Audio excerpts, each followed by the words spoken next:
up, y'all? Hope everything is good. Back for another pod, man. And today, what we call HBCU, our culture. Our culture stands for homecoming, brings culture and unity. It's all about unity. It's all about culture. It's all about giving our flowers. I know we talked about it, but my app, Let Bob, is actually in the App Store, man. So you can download it. Just Google or App Store, Let Bob. Got the Bob shirt, Let Bob, man. And today we got Mr. 40 under 40, but we got Julius Foley. So Julius, introduce yourself.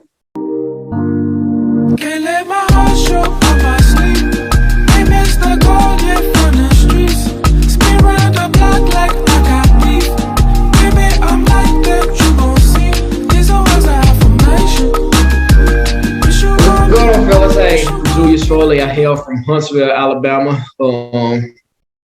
Grew up and moved up to Nashville 2000 after I graduated from high school and attended the illustrious Tennessee State University, where I met these two gentlemen right here, brothers, lifelong brothers, friendships, family. Man, I just appreciate y'all having me on the show tonight and thinking about me. So you from Alabama, right? So what part of Alabama and why Alabama to Tennessee State? Because they got Alabama State, Alabama A&M. They may have another small HBCU in Alabama I don't know about. So why Tennessee State? All right, so I'm from Huntsville. So I grew up in HBCU culture. My dad attended Alabama A&M University. So I grew up going to Alabama A&M football games, basketball games, Magic City Classic. When people talk about the classic, I'm like, man, been there, done that. Grew up going to Alabama A&M versus Alabama State. Here's a funny story. Tuskegee University, small school, private school. That was my first college choice. It was in Alabama. Learned about George Washington Carver, Booker T. Washington growing up in school. Because like I said, we grew up, they try to push Alabama and Auburn on you when you're in elementary school, PWIs. But nah, my household is like HBCU world over there. Like we grew up Cosby Show, different world and all that type of stuff. So Tuskegee University was my first college choice. And that was based on my Sunday school teachers who were both graduates of Tuskegee. So they implemented in my head, hey, Tuskegee or another HBCU. Now, how I got to TSU is my mom originated from Nashville. She was born and raised in Nashville. She moved to Huntsville when she was younger. So all of her cousins went to Tennessee State. So that was another influence. My oldest brother, Michael Collier, came up here in 92. My junior year in high school, I think it was my spring break. My mom was like, why don't you go spend a couple of days up in Nashville with your brother? At that time, Mike was working in the computer engineering building. So he'd come pick me up on his lunch break, bring me back to campus. I went to campus the first day. It was a wrap. I was like, you in the 90s? State University. It was crazy. And honestly, that's basically the story on how I got to TSU. My senior year, I thought about either Clark, Atlanta. I went to go to school in Atlanta. Even DeVry in Alpharetta, they came and recruited me. I was like, man, I want to go to school in Atlanta. So I went down there and I was sold on them because they're like, when you can graduate, we're going to get you a job right out of college making six figures. So my mom was like, all right. So then I took a step back. I was like, well, what's the social life like? Y'all got a basketball team? Y'all got a football team? Because I'm a social person. I like to interact. It's like, nah, but we guarantee you. I'm like, that sounds cool and all, but I want to be around my own people who look like me. So I think it was about a week or two before school started at TSU. My mom took me and we sat at Dean Cade's office. It was like, get my son into school. We drove back to Huntsville that evening. He called us, like, he's accepted. That weekend, I packed, it was that Friday before freshman orientation. That Sunday, I had the car packed, driving to Nashville so I could be in orientation at night or during the day. So that's my story on how I got to TSU. So you had a plug, Dean Cade. You went to Dean Cade's office. He said you was accepted. You ain't get the official letter in the mail. Nope. Like you accepted. Come on down. I didn't get nothing in the mail because I didn't apply. Like I applied, but I wasn't really serious. I really wanted to be at Tuskegee or a school in Atlanta. So it was like last minute. I was like, man, I want to go to TSU. And so we drove up there, seen Dean Cade, and Dean Cade, I think we waited for him for about 30 minutes to an hour.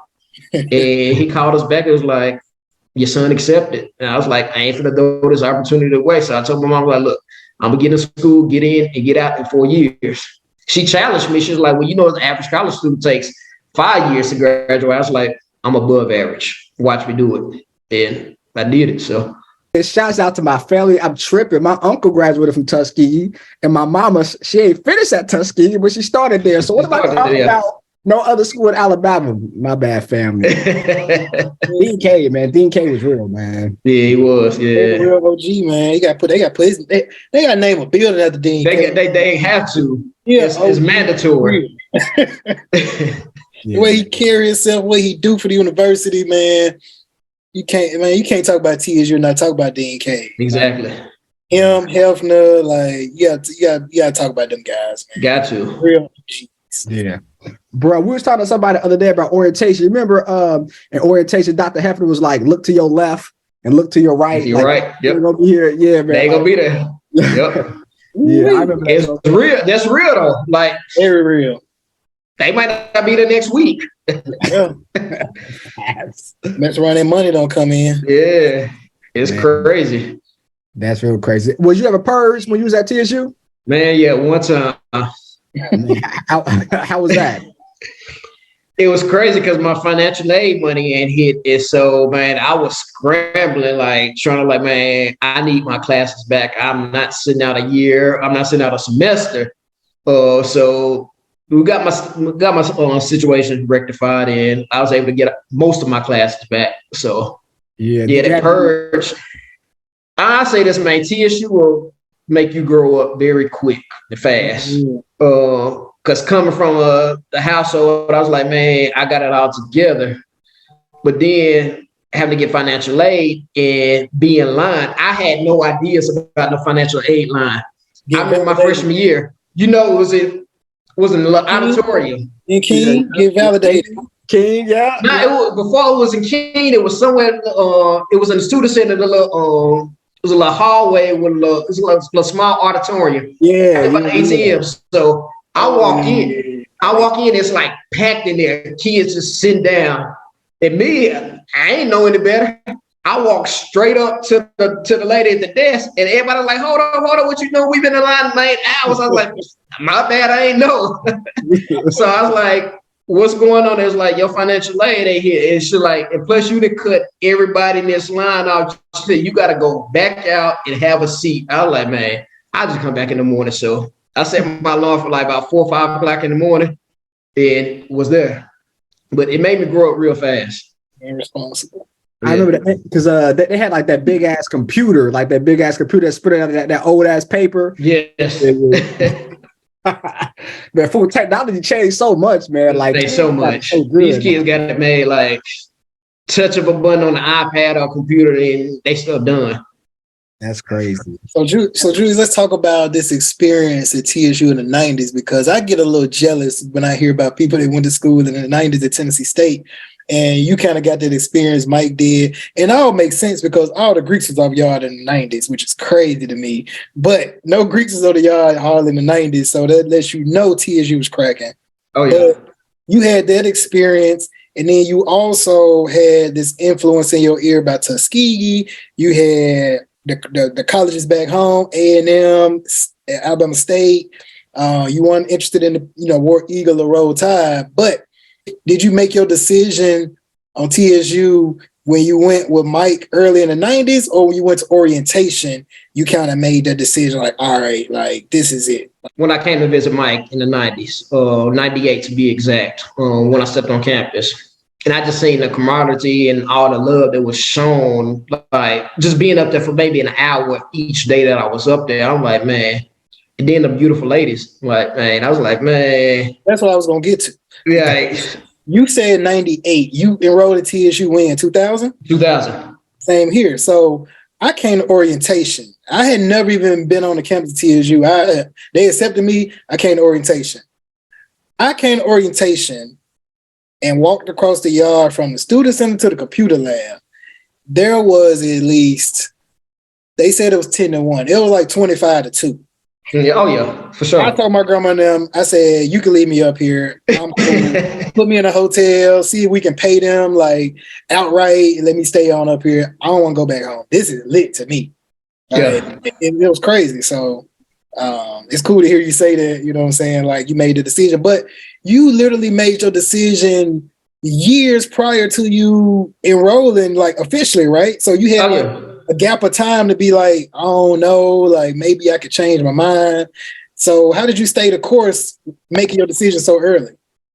TSU, like I said, I grew up in that HBCU culture, and my cousins on my mom's side, they're from Nashville. So every time I would go to my great aunt's house, which was my grandma's sister, I would always see like TSU, like mail laying around, like everything they talking about TSU. So like it was already embedded in my head, like, man, they love TSU. So I know if they love it, I'm gonna love it. Then when Mike came home his freshman year, they brought his homeboys from like Atlanta around. I'm like, man, it's different. Then he had homeboys from Memphis. I'm like, man, they showing me love. I'm like, man, I can't lose if I go to TSU. So I'm like, I'm in there. Only other choice would have been Tuskegee. I didn't want to stay in Alabama though. That's the only thing. In Tuskegee, it's small. It went nothing down there. But they homecomings, bro. We went down there, I think my sophomore or junior year in high school, they played Alabama A&M. And my dad drove me down there. He was like, this is where you want to go to school at? I'm going to take you down there. They homecomings up there with ours. Oh, okay. Good to know. That's a statement right there. Because it's on campus. So you get that love, the football game right there on campus, tailgate and all that type stuff. Only thing is it's in the middle of nowhere. So it ain't like, they ain't really got no nightlife. They might have to drive to Montgomery, which is probably about 20, 30 minutes away, and kick it. But Tuskegee's nice. It's nice. Yeah, I saw some. So now with social media, I saw like they had posted something from their homecoming, and they was like sitting in the stands. They all had their colors on. Mm-hmm. They were doing some like chant with their hands and stuff. Yeah. That ball and parlay chant. That's what it is. Okay, I was like, man, that joint look lit. Like, we don't do nothing like that, but like, it just goes to show like those small knit universities, man. Like, they kind of have like their own like chant and like, yeah, man, that was dope. I saw that. I was like, dang, Tuskegee like look real turnt around homecoming. Oh yeah, and then it's another prestigious school like Tennessee State, so they up there like with the rankings and all that type of stuff. But TSU, like that's number one all day, every day. Yeah, facts. Like I said, my uncle, I'm tripping. My uncle went there, man. He was always giving me like, man, why you go to Tennessee State? Why'd you go to Tuskegee? I'm like, oh, whatever, man. And see, another thing I wanted to Tuskegee was like the engineering program. I wanted to be an engineer. But then I thought, I was like, man, I don't really like math like that. I like numbers, but I ain't trying to be all technical in math and all that type of stuff. I'm like, man, I always told my mom since I was little, I want to be an entrepreneur. I don't want to work for nobody. I want to work for myself.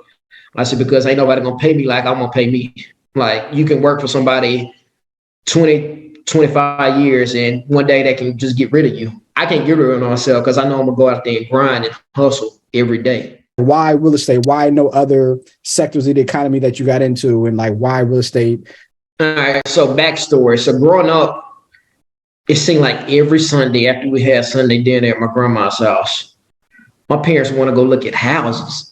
Open houses. I'm like, man, we want to look at houses. We gonna move? Y'all just fascinated with houses. So like, man, I swear it's like every Sunday we go look at houses. I'm like, all right, y'all looking at all these houses. Like, we gonna move? So, it was always embedded in my head back then. And then working at the bank. Well, I started at Enterprise Rent a Car. So I left Enterprise, ended up coming to the bank.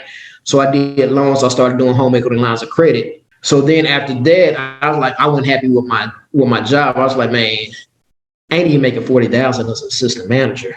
Here in Murfreesboro, I actually had to leave Nashville to get promoted to become an assistant manager. I left Nashville and moved back home for 2 years. I interviewed and I was at the downtown branch in Huntsville.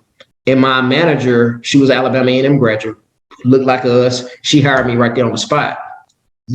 We killed the numbers down there. And it was like, how they doing? I'm like, y'all don't think two Black people can run the branch downtown Huntsville, which is uncommon back then, like to have two Black people running a branch. So she gave me my first spot. Then I ended up transferring back up to Murfreesboro 2 years later. kept applying for branch manager position. No, you don't got enough experience. So it got tired after 6 months. I was like, you know what? I called my best friend up, Martell Hope. He had just started his property preservation business, which dealt with real estate. And basically what that is they had contracts with different vendors, and they go in and basically when the house is going in foreclosure, they go in there and change the locks, get all the debris out, winterize it during the winter months, bid on any damages that may be done to the property. So he basically said, like, hey, Julius, I know you don't like your job. What if I told you you can come work for me, making more than the bank, and you working from home by just processing our orders for us? So I was like, it's a win-win. From there, I took that job. So I was in contact with his subcontractors on a daily basis, hearing what their bids were and all that type of stuff. So my wheels start turning. I was like, man, I'm sitting back making this man money. I know it's my best friend, but I was like, I could do this myself in Tennessee. He's got Alabama. Like, I could do this myself. So I was like, you know what? I'm going to take a step back. I'm going to start filling out stuff, get my stuff ready so I can start my own business. So I started researching and all that type of stuff. So I got my insurance ready, got down payments and all that type of stuff. So when the time came, I was like, look, I'm starting my own business. Hopefully it don't offend you. It's like, nah, I honestly want you to make your own money. So I just want to bring you on so I could show you the game. That way you can go out and show somebody else the game. So I started doing property preservation work. So me and my wife at the time, before we even had any crews, we would go in these houses, have to rent U-Haul trucks to get the debris out, clean toilets, which was nasty as hell sometimes. Sometimes they were clean, but these houses had no water. So we had to bring our own water to the properties, clean it out, have a shop vac, have generator to get the lights and all this type of stuff running. So once I started building up some money, I started hiring crews to come in and do it. I was like, you know what? I'm making enough money now where I can just ditch this on to that. So real estate came in about, my broker I'm with right now in Huntsville, her signs used to be in most of the yards that I used to take care of. So I was like, man, she's doing this. She's getting these properties to be cleaned up. And once they cleaned up, she's putting her for sale sign out in front of the yard. So she's making money on both ends. She's getting it out there. She's making money on the property preservation side. Then when it's ready to be sold, she's getting that money when the house sells from the bank. That's easy money. So I was like, you know what? I'm about to get my real estate license. I went out and started studying, found a class in Nashville on Green Hills. Went to class for 2 weeks at a time, did my 60 hours, turned around, took the test, passed the test. And one of my friends in Alabama was like, you know, everybody in Huntsville, why don't you get your license in Huntsville? I was like, no. She's like, Julius, you would do good down here, I'm telling you. I was like, all right. So I started studying for that test a year later, passed it, and it's been up since. Like, that's the best decision I could have made was get my license in Huntsville, because actually last year I did more business in Huntsville than I did in Nashville. For real? Yeah. Because Huntsville's the number one city in Alabama now. The largest city in Alabama now is overtaking Birmingham. I see that show. Well, I mean, my wife watches more than me. Yeah. I see it, but it's like was it Married to Huntsville or something? Love Married to Huntsville. That's Martell. That's him. That's how I got on with the property. Him and his ex-wife, Mel. Yeah, that's how I work for their business. Yeah, yep. That's crazy. It is. So every time I mention Huntsville, people are like, man, you watch Love, and I was like, man, that's my best friend show. Martell, your best friend. Yeah, yep. That's your frat brother. Man, I only watch that show. I know this dude. I feel like I do. I hear this dude around dating Sheree and this, and I be like, dude. So I'm like glancing by the show one day. I asked my girl, she like, yeah, like I'm like, who is that? The Martell dude? She like, yeah. I'm like, oh, how old is he? She was like, he like, he 40, yeah. Like, all right, I see it. Yeah. That's crazy. So the person who is making money on the preservation side and the selling side, is that common? Like, does that usually happen, or does she just kind of find a cheat code? She found her niche. And she'd been in real estate for like 20 some years, and she really liked to go. Like, she has her own real estate school too. So she has a brokerage, and then she teaches real estate school on how to become a broker. So she teaches brokerage classes as well. So she just got her niche, and she's been running with it, and she ain't failed. And she's plugged me into a lot of realtors before I became a realtor on how to get some money through them off market deals. She'll call me. It's like, hey, this person needs XYZ done. Go out there and bid it, and I get paid as soon as the job is done. So I'm grateful and thankful for her for always being there for me and allowing me to expand my horizons and all that type of stuff. Does she look like us? Oh yeah, she's one of us. Yeah. Wow. Yep, she's one of us. And she has a brokerage here in Tennessee. She's Tennessee and Alabama too. I've heard about like off-market deals. Like, is that more lucrative for a real estate agent or realtor to do off-market deals, or is it better go through the process of MLS? MLS, the price is gonna be higher. So off-market deals, I got a guy right now. That's how he wants his off-market deals, because he said once they hit the MLS, the prices are gonna go even higher, and it's gonna be out his price range. So, funny story, I had an investor send me an offer on a property I got in Laverne up here, and I got it listed at $325, and they came in at like $290. I'm like, it's cash offer, but I'm like, I got finance deals, conventional loan deals, just asking for more than what I got listed for. I know you can close in 2 weeks, but my seller and we ain't going for that, because you couldn't in both our pockets right now. So That's what I was gonna say. I need all my 3%. You want more for the house because it helps your commission. My commission, and then it helps my seller too, because she gonna profit more. What's the housing market like in Nashville now? Because every time I come there, I'm like, bro, it's $1 million houses in neighborhoods that I'm like, when I was going to school at TSU, man, I'm like, I should invest it there. We should have. It's so crazy there now. Like, if we were taught this, T, yes, we could have brought up whole Jefferson Street. Man, my mom grew up right behind TSU off of Batavia. Like, and when I tell her like, those houses over there, like $500,000-$600,000. Like, I know. That's what Mario. Yeah, I'm like, oh, Dre, yeah. It's crazy over there. I'm like, if we would have known the game back then, what we would have did with our refund checks, put that deposit down, because man, my house is probably about $50,000-$60,000 in. Man, we could afford it, but $300-$400 monthly payment. We were spending that on clothes and all that type of stuff. So I'm like, man, we could have afforded that if we were taught the game. We're not taught the game. They are taught the game, but we're not taught the game. But that's my motto, is to teach my kids the game. Like, start investing now, early. Get your credit up. Like, my daughter, she's 15. I got credit cards. Hers an authorized user on my credit cards to build her credit up. You know how I found that game out? When I was working at the bank, 16-year-old dude came in with his mama. He's like, I ain't got no credit score. We put his credit. Man, his credit score was like 720.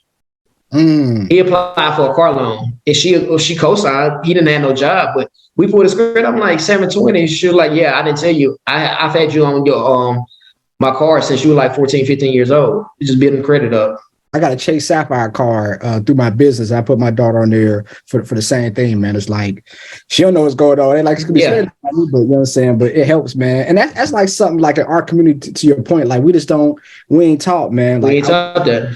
I wish it was a better way from an education standpoint that stuff like that was out there for us. Because I think as a society, we'd just be way better and we'd be able to do way more stuff, man. Do the kids want to grasp, or they just want to see what's on TV about flashing money, hold money up to you? Like, and I tell my daughter all the time, I'm like, that ain't real. Like, if you got to show your money, that you ain't got no money. Because if I can count it on social media, you really ain't got no money. He told Noriega, he said, millionaires don't. He said billionaires. He said millionaires wear chains, billionaires don't. No. It's like, he was like, oh.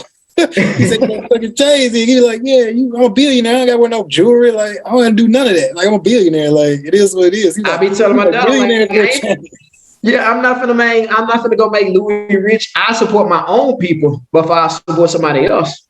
Yeah. You see what I got on right now? This is my company, Eugene Enterprises, in Polo. Like, I ain't Like, I'm good on the rest of that stuff. So I think we all three rocking our own companies. T got the OG, I got my boss. That's Black Power from TSU. Yeah, that's it.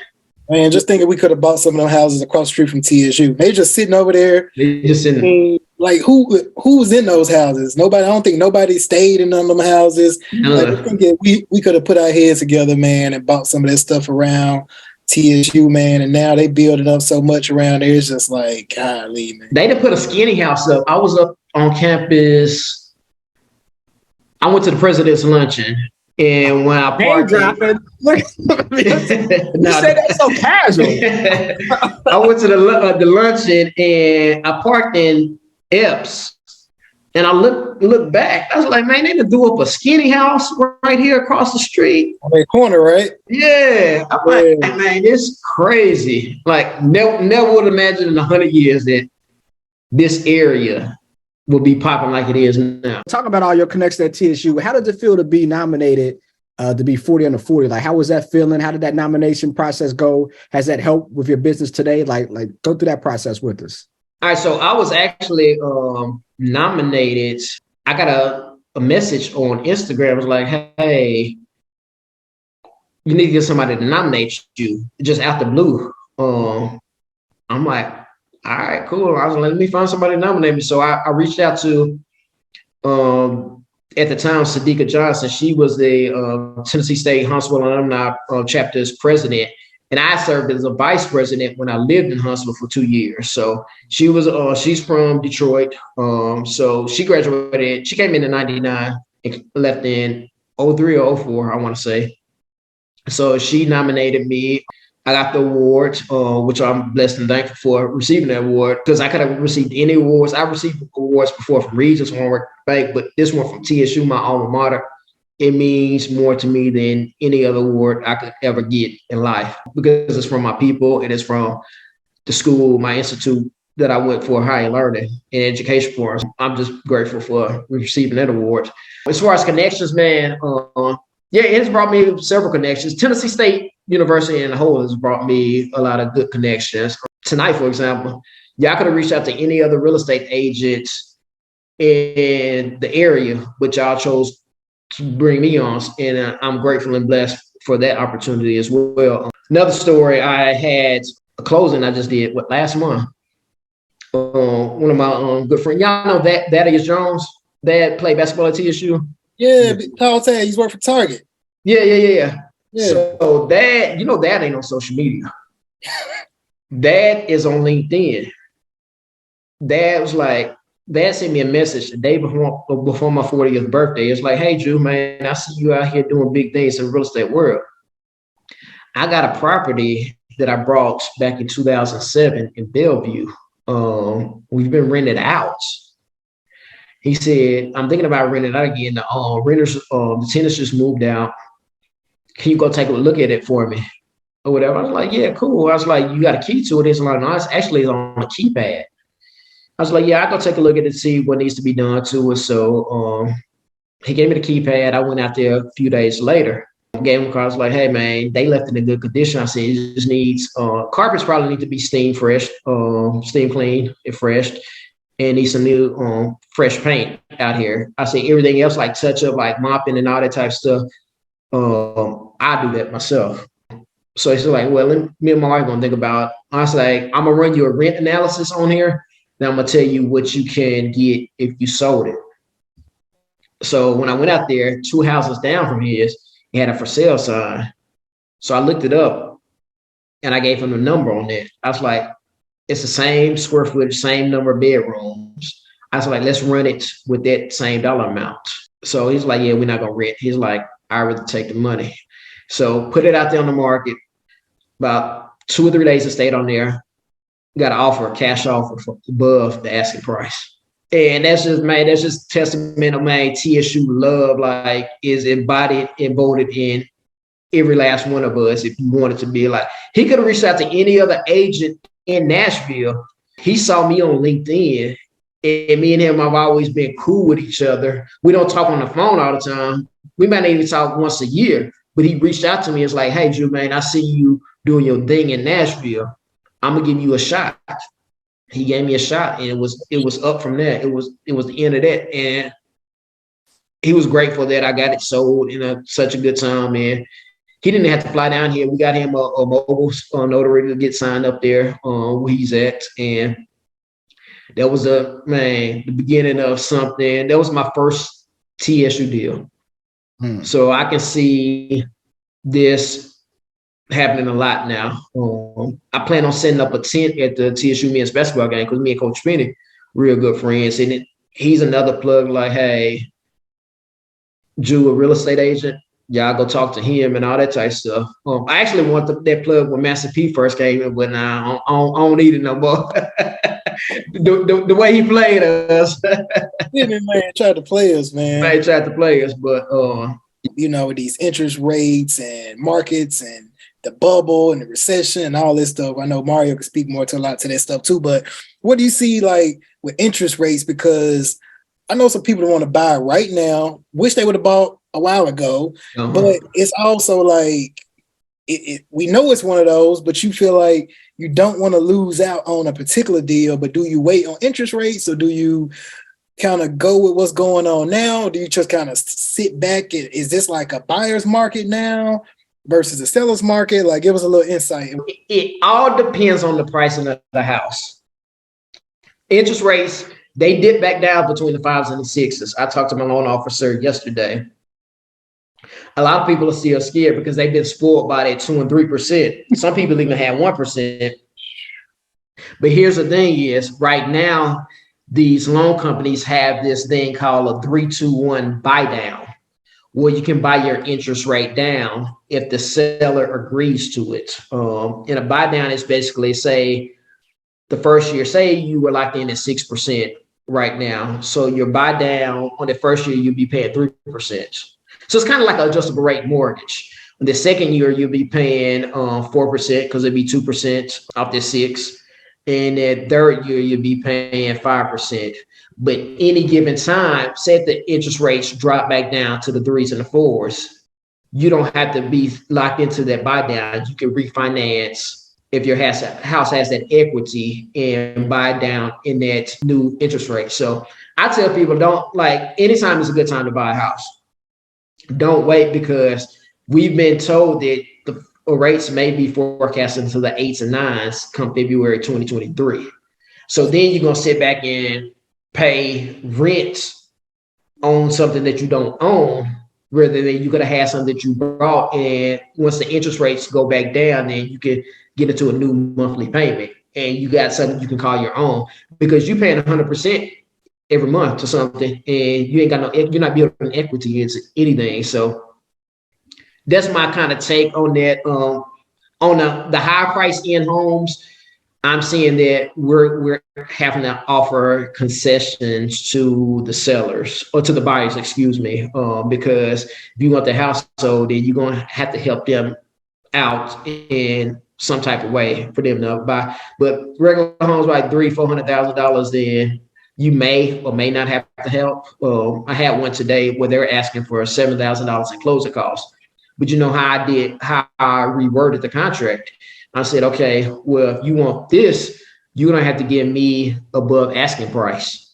We're not gonna give you $7,000 in closing costs and pay title expenses and keep the list price the same. You're gonna have to go 10 grand over. So you got to negotiate. You got to negotiate with the buyer's agent, because you're not gonna get over on my client. You're not gonna get over on me, because I'm a dog out here. Like, nah, you can't do it. Nah, you gonna pay over asking price if you want me to bring something to the table. You got to bring something higher to the table at the end of the day. So check this out. I know Mario talked about this recently on his show, Paying for Profits. Just dropped a plug for you, Mario. But anyway, Paying for Profits, and a conversation came up, and I actually heard somebody talk about it. Pulling the equity out of your home at, let's say, I don't know, you had your home 3-4 years, and I was actually talking to a guy, like to say he a real estate mogul. He said, parents raised us to believe you keep your house for 30 to 60 years, whatever the term is, you keep it, and you should let your equity build, but property value kind of, then the area may go down. So you lose the equity at some point. He says he snatched the equity out. So let's say he bought a home. He made $30,000 equity on his home in like a year and a half. He pulls that equity out and go buys another home. So do you like recommend that? Is that a good kind of thing to do if you're trying to, I guess, scale your real estate portfolio to a certain extent? Yeah, I would say if the equity's there and you're going to buy another real estate property, that's the smartest thing you can do. As long as you're not blowing it on material things that's not going to bring any equity like cars or anything like that, jewelry, like go buy another house. Mm-hmm. Take equity out your first house, go buy another property, go buy a duplex or multiplex unit. That way you're collecting rents on that every month. So if you get ready to sell that, you're going to have that rent that you already got set aside, and you're going to get equity out of that. You just keep building your real estate portfolio up. That's how people stay rich. And that's what he told me. He said, you want to know the way to black man's wealth? And we were like, what? He said, through real estate. And he brought up the whole pulling equity out, buy another home, fix that home up, that home to pay for that home, buy another one, pull the equity out, have one home staying in it, but the other home paying for all three homes. And then he said, you just constantly just doing it. And I'm just like, dude, like that sounds so great. How do I get involved? Now, listen to this. And I forgot to bring this up earlier. So my dad, he's from Bermuda or whatever on the island. So real estate has been big over there in my family since I was a little kid growing up. So this is how they built their wealth over there. Like his grandparents brought all the grandkids houses. So my dad has had houses and apartments in his name since I was little, collecting rents on them since he was little. Like money just coming in. He finally sold one of his properties this year over there. And I wish I would have been licensed over there because I would have made a nice chunk of change over there. But so real estate, like I said, it's always been, I forgot to mention that part, but yeah, it's been embedded into me since I was little, because growing up and hearing those stories of what my great grandparents did for my dad and the rest of his brothers and sisters. We're thinking about buying a property either in Turks or in Puerto Rico. You hear people, renting stuff out like Airbnb. Like, do you think that's a good investment, a bad investment? Is it better to stay stateside because you're close to it? Like what's your thoughts around that? I would say always have something overseas. Like if this is going to be your vacation spot, say if you go there all the time, then have somewhere that you're comfortable with, that you can go and stay when you're not there. Rent it out or Airbnb it out, or continue to make money on it. Just block off a time that you're going to be there every year. That way it won't be, say if you're doing Airbnb, then no one else can be there. But if you're renting it out, then you really can't block that time off. So you got to basically make the decision on, hey, do I want to go Airbnb route or do I want to just rent it out? And when we go over there, we stay in a hotel, but you're still collecting money on it every month, every year on this property. So it's a win-win. But if you're just traveling like to different cities or foreign places every year, I wouldn't say to buy, especially if you're not familiar with it. I would say get familiar with it,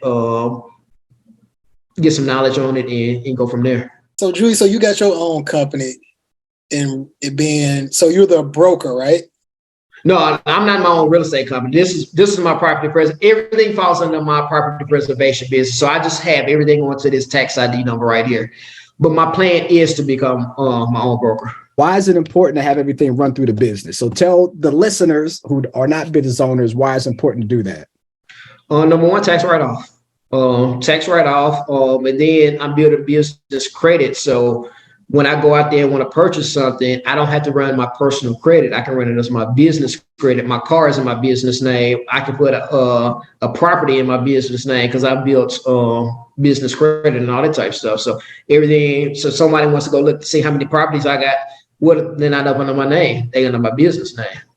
Your end goal is to become a broker and have people kind of be under you, and you're kind of like the Keller Williams, or that was the big broker name. That's kind of your end goal.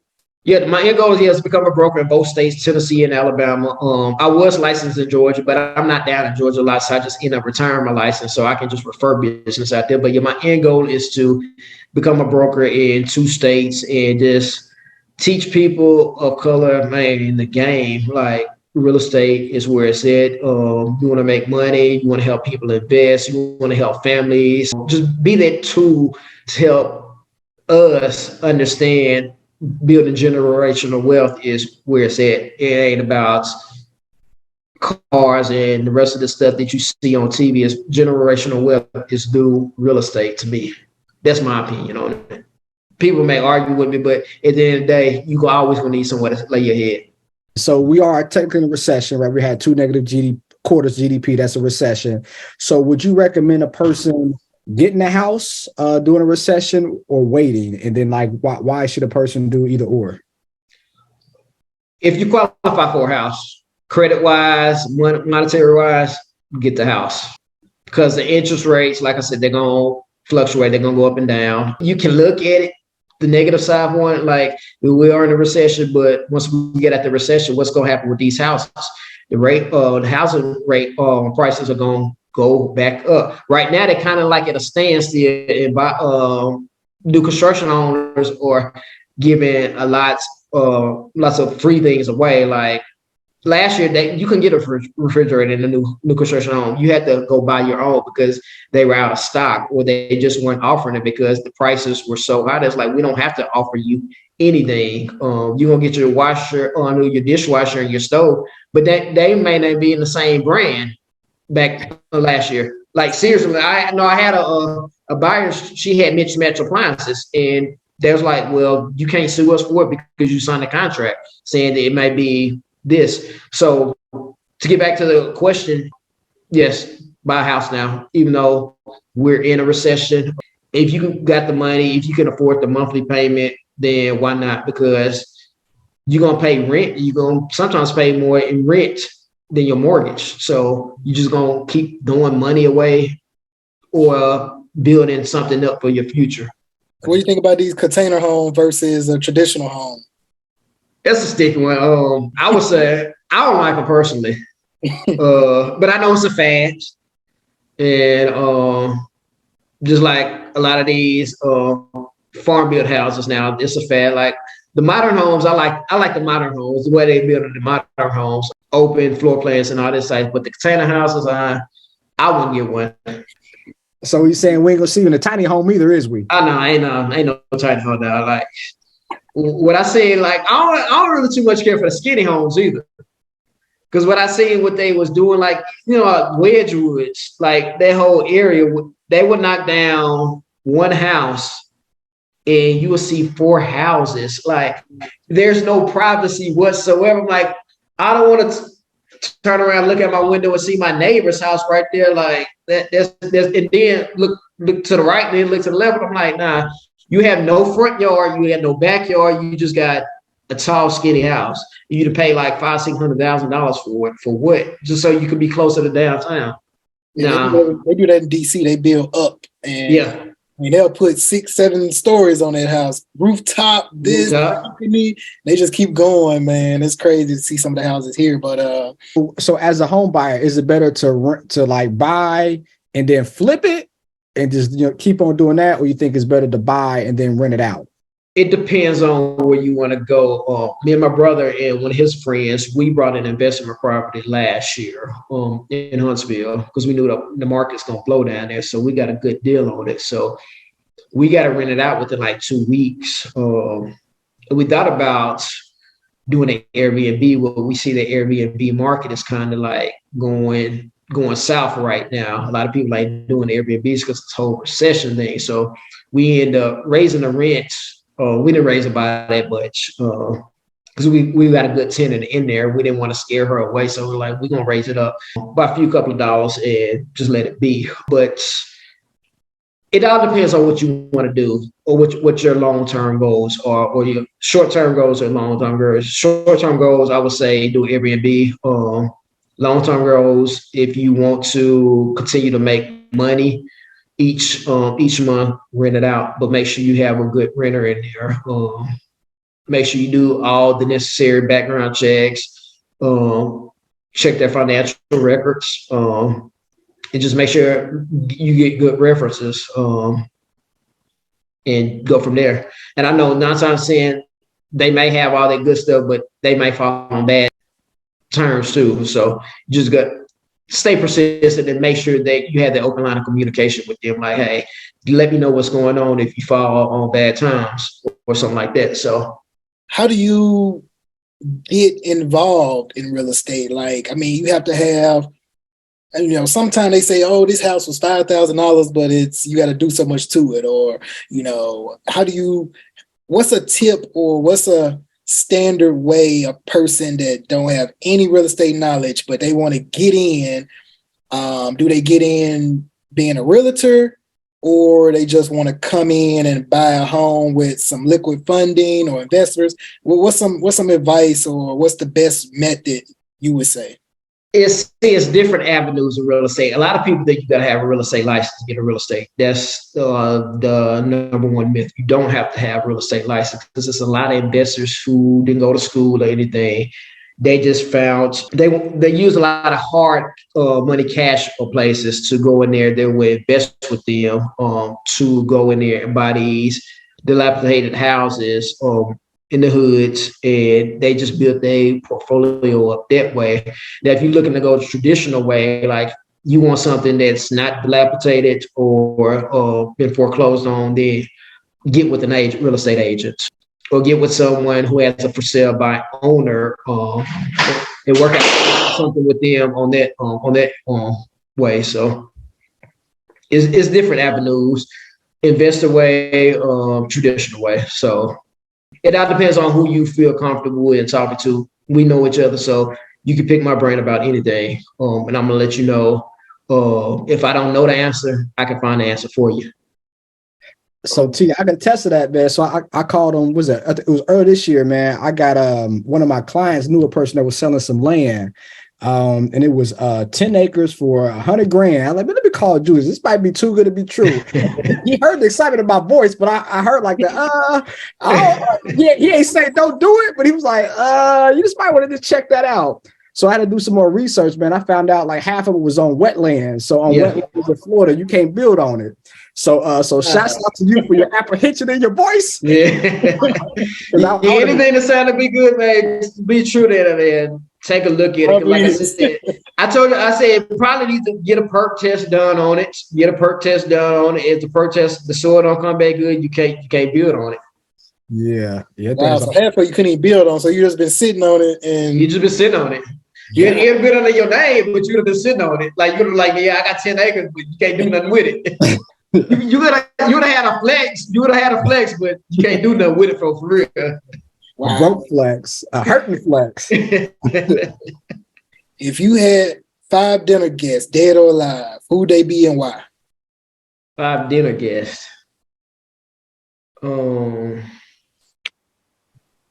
Yep, got them.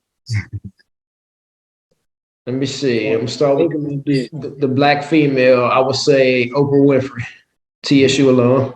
Yeah, like it. So that game up from her. Number 2, I'm going to say dead or alive. Gotta bring Tupac.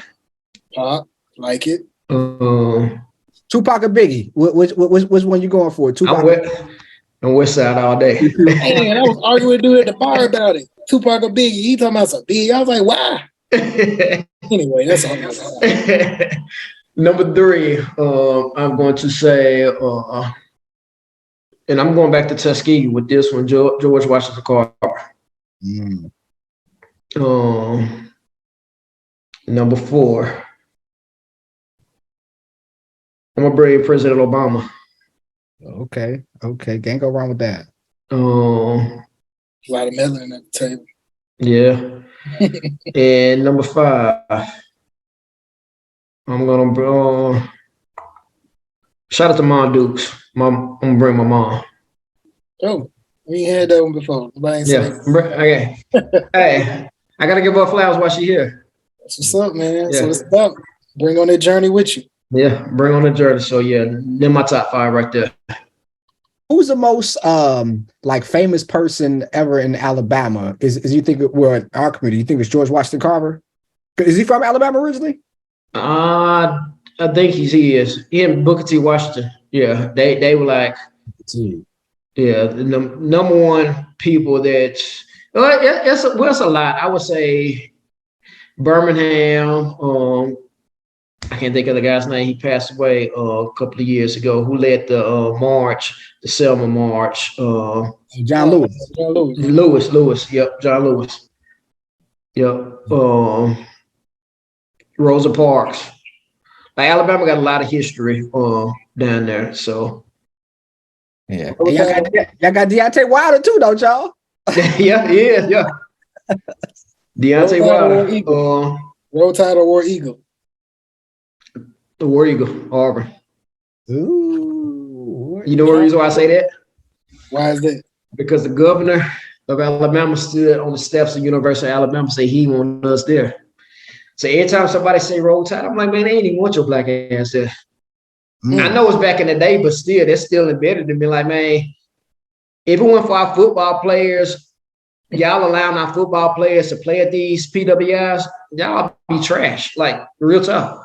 1000%. Y'all couldn't beat the TSU and the Grambling back in the day. Couldn't. Nah. Like, for real. John Stallworth, Alabama A&M Hall of Famer, grew up in church with him, played for the Steelers. Like, he was a beast at Alabama A&M, wide receiver. Like, HBCUs have always been there. We just now finally getting our time to shine.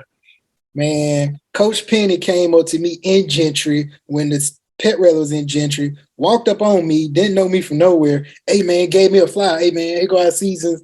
Here go our schedule. Come out to a couple games. You know, I'll look out for you. Reach out to me. I'm like, okay. Like, that never happened. Like, the head coach of the basketball team has not walked around Gentry and been advertising and marketing the basketball team. Like, yeah, it's homecoming, it's the football game, but basketball season about to start. Hey, check us out. And I was like, dang, that's dope. Like, nobody ain't never done that. He from Memphis though. He was born in Memphis, but he was raised in Nashville. So he always been a real one. I met him through a mutual friend when I was in undergrad at TSU. So he always been a real stand-up dude. Like, he about helping TSU out. He actually wanted to play at TSU. TSU never recruited him. That's why he went to Belmont. He played at Whites Creek. He took Belmont to the dance twice, junior and senior year. That's so yeah, it's all about so being personable. So we're talking about like helping our people, man. It'd be great. I don't know how it would happen, but it'd be great if you was able to like set up an NIL deal like for like the team, and like you would find like a house, and like it would be like their house. So like every single year it'd be an NIL deal, and everybody in the team would have ownership of a house, just like is doing. Like something like that would be slick, man, because it would be camaraderie of the team, but then also they have ownership. You know what I'm saying? More question about real estate though. So what do you see real estate in the next 10 years? Like it's booming right now. You think it's going to continue to boom? Do you think after recession it's going to slow down? Like, what do you see real estate in the next 10 years? I don't think it's going to slow down. I've seen it slow down right now to a point where people are afraid to buy. They don't know the ins and out of it. They're not knowledgeable, or they're afraid to ask the questions on what they should do.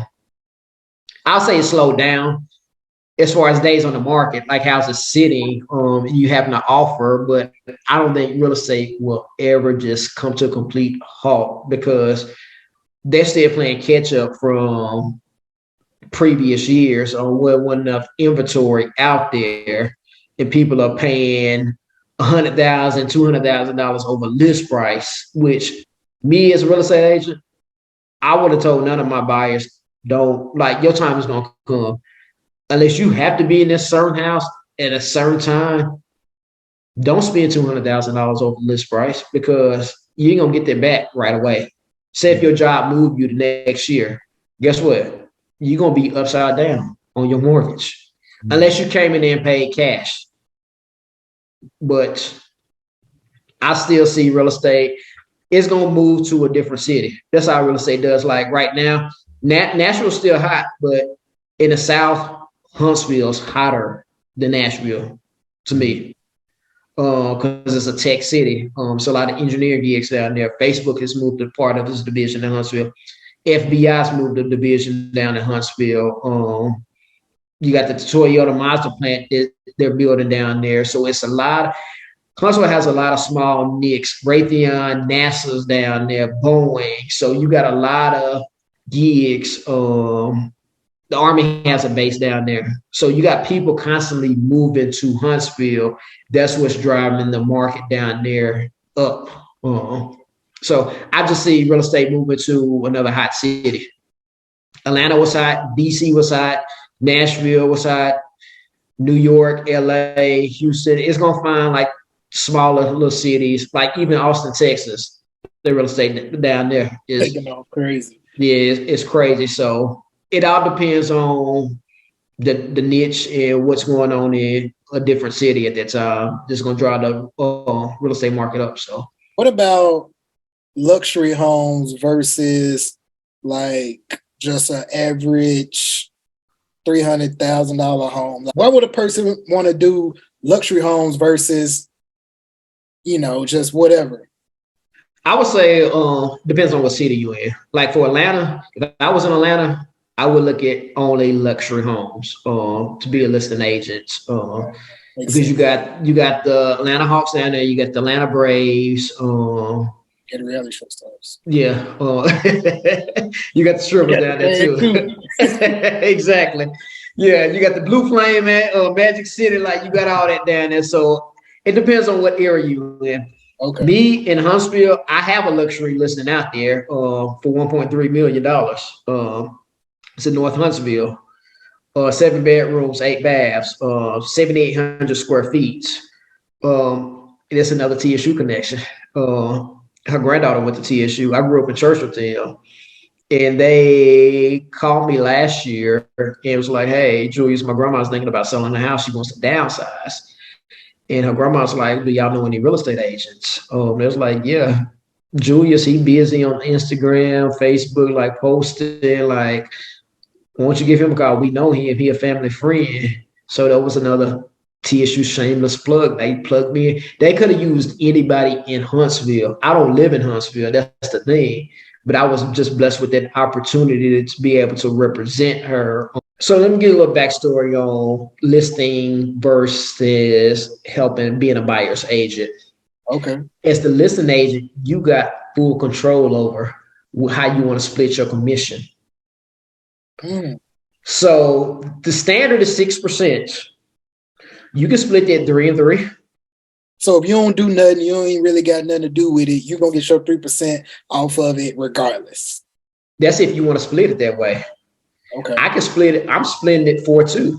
And so it all depends on what you write up in that contract. I've seen some agents do 8% deal commission where they offering 3 and they taking 5. That's because they taking money out their pockets to help fix up that person's house, the seller's house, because the seller may not have the funds to do it, to do some upgrades to it. So the agent will like, well, I'm going to just charge you a higher commission rate. I'm going to get my money back, but you're going to pay me extra in commission. And do it like that. So another question with luxury homes, like, do you think if a person lived in Atlanta, it would be better for them just to do luxury homes because it's less luxury homes, it's less people. So people probably fighting over it more. Like, so you think it'd probably be easier just do luxury homes, or you think it's easier in a market like Atlanta to do, like the regular $300,000-$400,000 houses? I would say in Atlanta, I would do like strictly luxury homes because their price points, you sell about 5 to 10 a year. Say you're getting an average 3% commission, you good. Yeah. you good. Like you do the math, like I can sell 10 luxury homes a year on 3%. Say the average, say it's the average what? $3 million. Just say that. You sell one house. It depends on what type of structure you own. Say you get 3%, that's $90K off of one house. Yeah.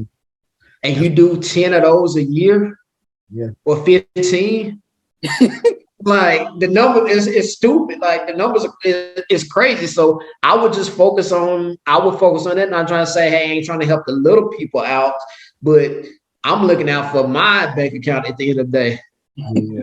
You hear about that dude in Vegas that sells like 100 homes a day or something like that? Like I ain't heard of here, nah. it's some dude in Vegas, man. I'm gonna look it up. I saw it on this like store. It was super weird. I don't know why it came to my phone. He said he's like known. He sold like he made like 2.4 billion in a year or something like that. Now he got to be a broker to do all that type of volume. He got to be a broker. His name is Ben Calabero. He's a realtor and a broker out of Addison, Texas. He sells 10 homes a day. He sold 3,500 homes, which is close to 10 homes a day, amounting to $1.4 billion in sales. He like in a Guinness book, like this. Yeah, he gotta be 10 homes. They said this dude sold 3,556 homes in 1 year. And he a broker, so he getting all that. It ain't no commission taken. Like it ain't no 70-30 split or 80-20. Like he getting all that paper. Like this dude, I don't know why it came up in my phone. I'm like, why did I get this like story? But I was like, whoa, like this dude's like killing. I don't know what kind of homes he's selling, but sold 3,000 homes in a year. Like yeah, like it don't even matter. Like your money, like you good. But you owe the IRS a lot of money too, because you can't write a whole bunch of this stuff out. So hopefully you pay your quarterly taxes on that, bro. That's important, bro. I could tell stories about days about clients and the business owners that don't do the quarterly, man. They get that tax check. They're like, oh. Yeah. I've been there, done that. I'm like, no, I can't do it again. Nope. Like social media, like why is it so important for social media for you to have a social media presence like you do? And how much business you think you get from having your social media presence? I think, man, it's absolutely important that you are on social media posting, because you want to stay on top of people's brain. In this day and age, people will forget about you. Yeah. They're like, oh, you're not a real, like, I forgot he was a real estate agent. But if I'm constantly posting on a daily basis or a weekly basis, I'm staying on top of their mind. So when it's time to come, like, oh yeah, Julius is a real estate agent. So let me talk to him. Let me do a consultation with him. Because I'm not going to charge you for a consultation. We can sit down over Zoom, or we can meet at a coffee shop and just discuss and collab. Or I sit down with you with one of my loan officers. If you're not ready, then we can both collaborate with you on what you need to do to get the ball rolling so you can get into home ownership. So staying on social media, I even started doing the TikTok pages, and I should have been doing it when TikTok first came out, because you get people all over the world looking at your page, and they can start asking you questions, or they can refer business out to you. Like, hey, this is an agent here in Huntsville and in Nashville. So if y'all looking to move to any of those areas, then reach out to him. And that's helped me a lot on Instagram. One of my aunt's friends, she started following me. She lives in Chicago. She's moving to Alabama next year. She's like, you're going to be my agent when I move down there. And that's just off of me posting on Instagram. What's the real estate test like, man? Because you got to take it in each state, right? It's a national test, and then it's a state test. The national test is the hardest. It's one of the hardest tests you could take in America, they say. It's very tricky. Like bar exam-ish? Yeah. It's very tricky. And if you don't read it carefully, then your mind will be wandering. But if you do read it, 9 times out of 10, the answer is in that question that's posed out there. It's like a mind game. Like, you have to sit there like, all right, let me sit down. Because the first time I took it, I hate taking tests. I hate taking standardized tests. I rushed through it. I missed it by 4 points. So I was allowed 2 days later to go retake it. So I was like, you know what, I'm going to take my time. When it took my time, and I passed it the second time. For Alabama, I just had to take the state part of the test. So only thing I had to study was the state law, which is about 30 questions. Did that and passed first time I took it. Georgia, since it's reciprocated with Tennessee and Alabama licenses, I didn't have to take no test at all. I just had to pay $140 a license fee. I had to take a post licensing 36-hour course, which I could do online. I had to drive down there. So I did that. So I can reactivate that license anytime, but it was like I'm just doing money weight each month to my broker, paying my broker. I sold one house down there this year. My cousin brought a house.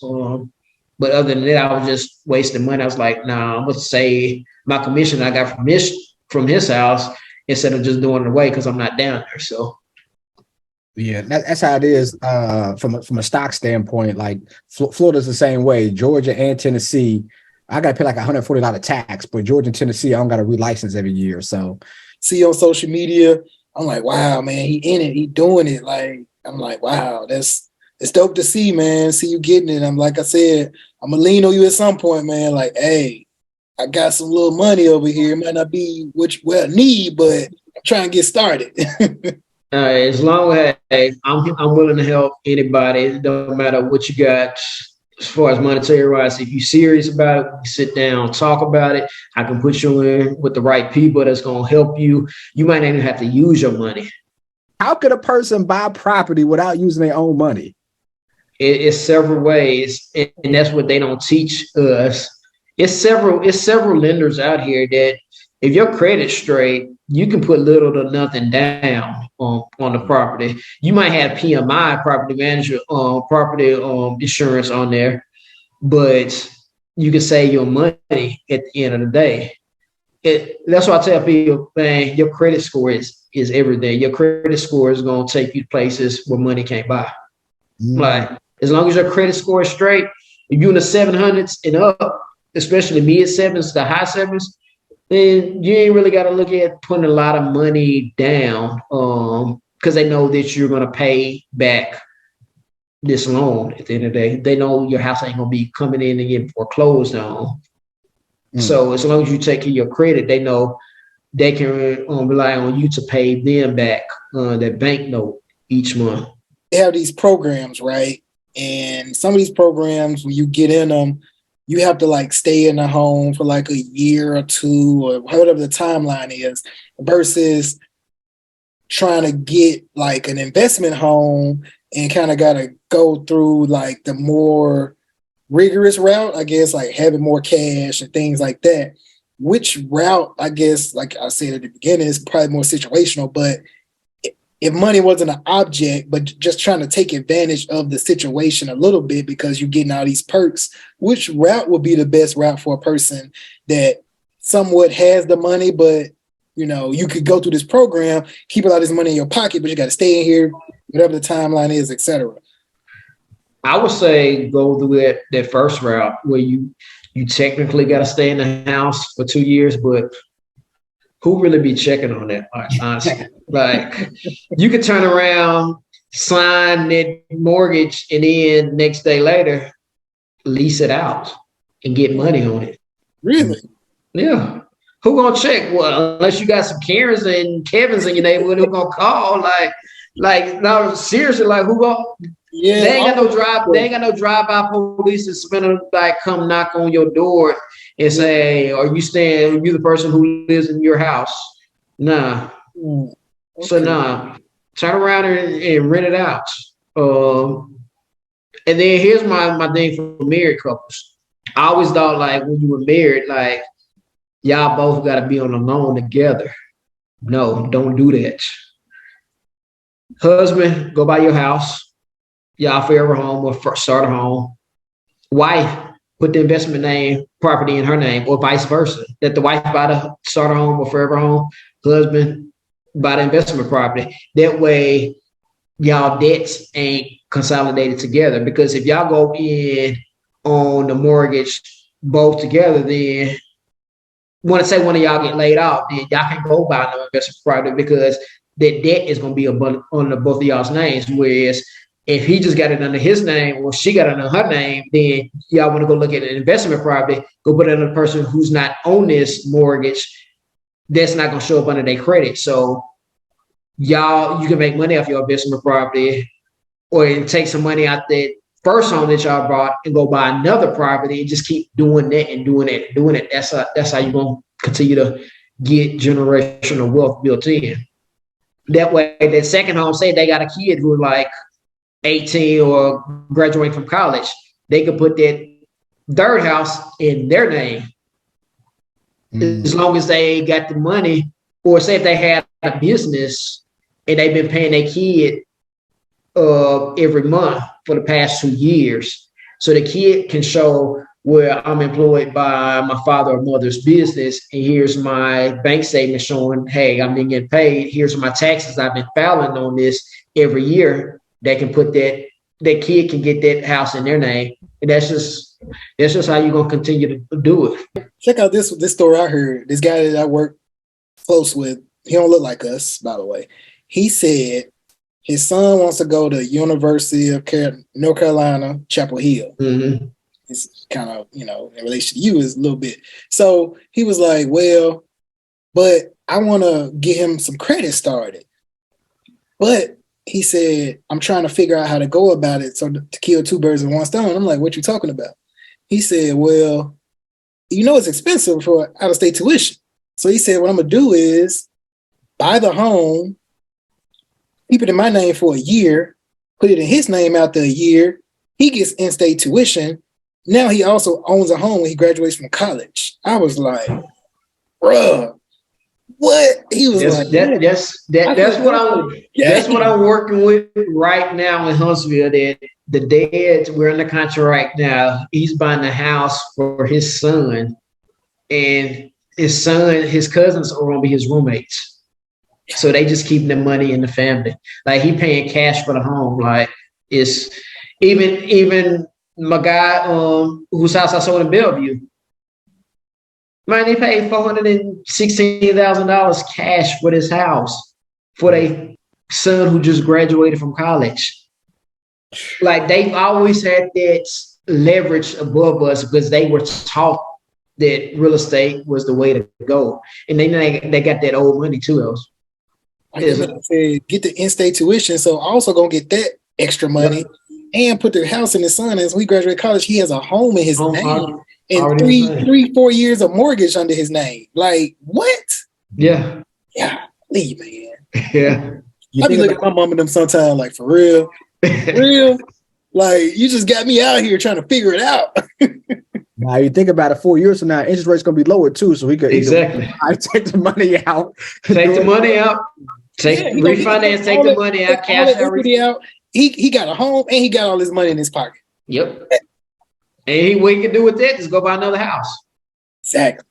Put a down payment. Yeah, put a down payment towards another house. He ain't got to just outright buy the other house.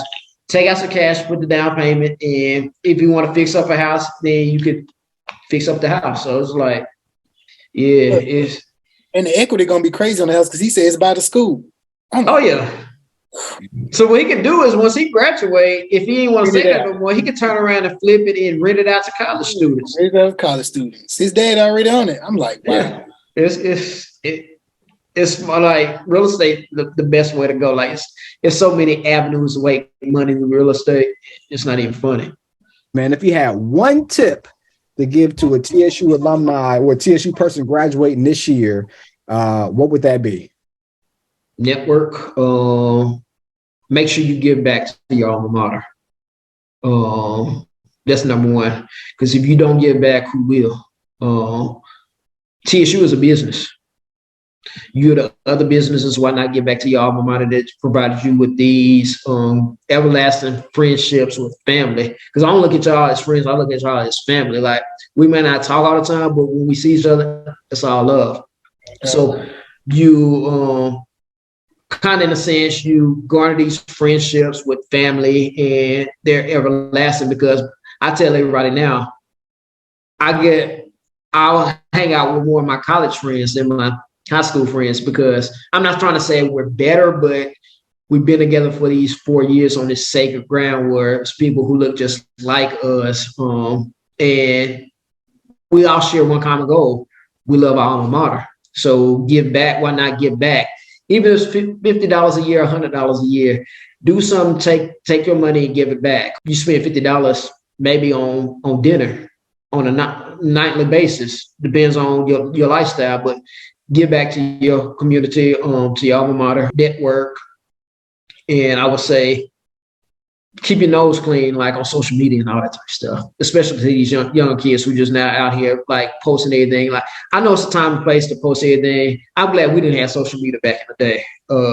We was wild. We was wild, but we didn't want everybody to know our business though either. Yeah. At this point, it's like they snitch on themselves. Like it's crazy. Like, you want everybody to know what you're doing and all this XYZ. Like, have some decency about yourself. Everything ain't meant for social media. So you represent yourself and your parents, your family, all that. Just make sure you're good. I know we're all gonna do a little crazy stuff here now and then, but just make sure you represent yourself. You come from good stock. TSU is good stock. Whether they want to post negative stuff with us on the internet and all that type of stuff, we come from good stock at TSU. Being TSU kind of brought us all together, because we had Charles on here last week and he said we in debt to TSU forever, because TSU was an institution that brought us this network of friends and family and brothers we call each other now, and we could go to any city and hit up 2 people and there's gonna be a TSU party, like easy. And he's like, you forever in debt to TSU for that. And I'm like, I never looked at it like that. Forever. I went to New York for the first time in February. I went up there for the New Edition concert. And I hit Charles up, like, hey, bro, I'm in town. I was having lunch with one of my friends from Huntsville who moved up there. And within about 15, 30 minutes, Charles was like, hey, bro, I'm outside. Come on. We finna go meet AD at the hookah bar. So it was like, just like that, like, call somebody else when you meet with another person from TSU who lived up in Brooklyn. So it's like, it's love. Anywhere you go, you can call something. Like you said, you can call somebody and you're going to get love shown anywhere.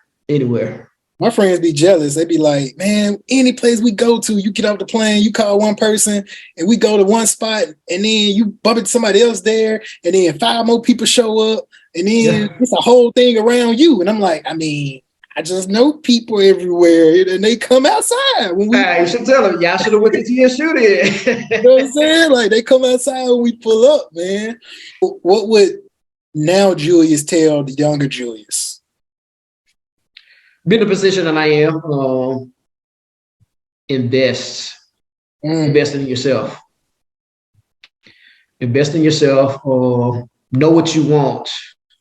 Don't listen to anyone, whether it's family. If there's something you want to do, go out and do it. I was told when I left corporate America, there was a crazy decision I made because, you know what? Because I had benefits with corporate America. I'm like, benefits, I had a steady paycheck coming in.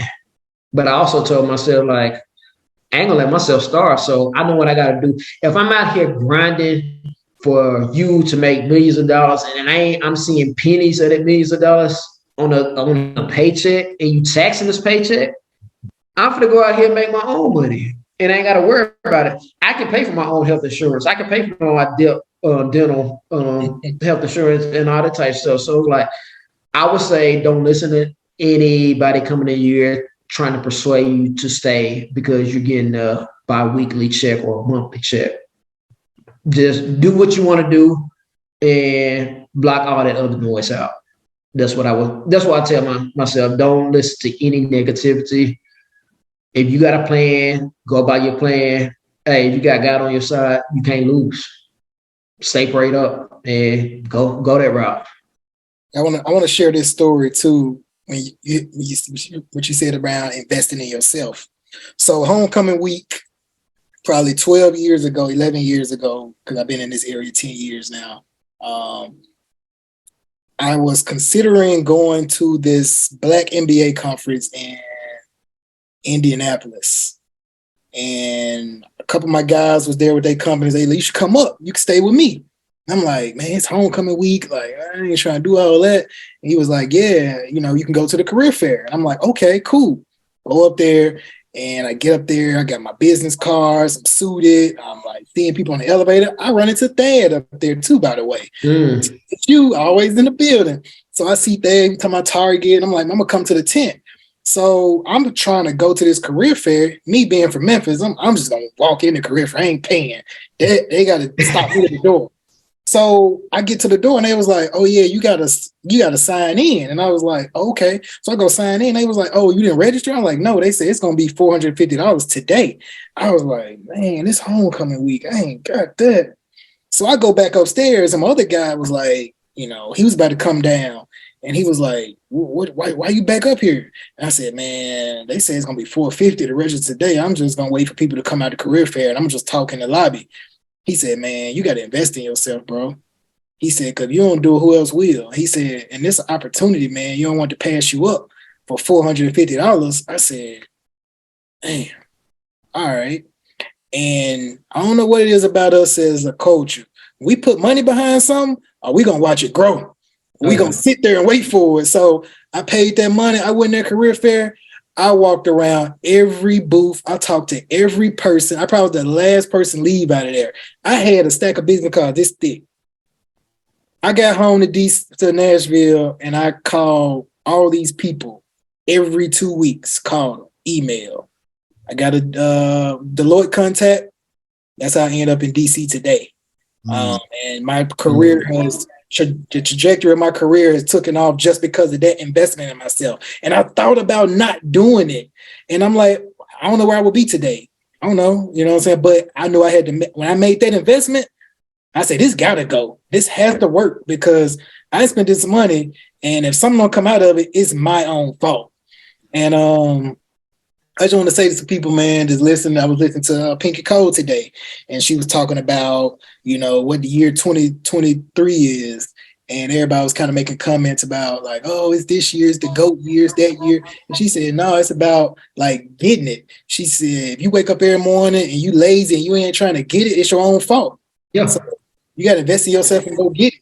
And I was just like, that's what's up. Like, you got to go get it. It ain't going to be given to you. And us as a generation and as a culture is typically not. So, it's up to us to, carry that banner and change the trajectory of, the younger generation and, just go get it, man. And like you said, back to your point, Julius, and I brought up this point, invest in yourself. But with that being said, we are so happy we had Julius, Mr. TSU 40 under 40, man, dropping jewels, man. Julius, thank you. Want to give your flowers, man. You're doing an awesome job. You saved me money because I would have been out here shouting right now. My 5 acres of swamp land, like that Masterpiece song, Swap Negro. That was but nah, definitely, Julius, we appreciate it. Again, Our Culture HBCU. HBCU stands for Homecoming Brings Culture and Unity. It's all love, y'all. Peace.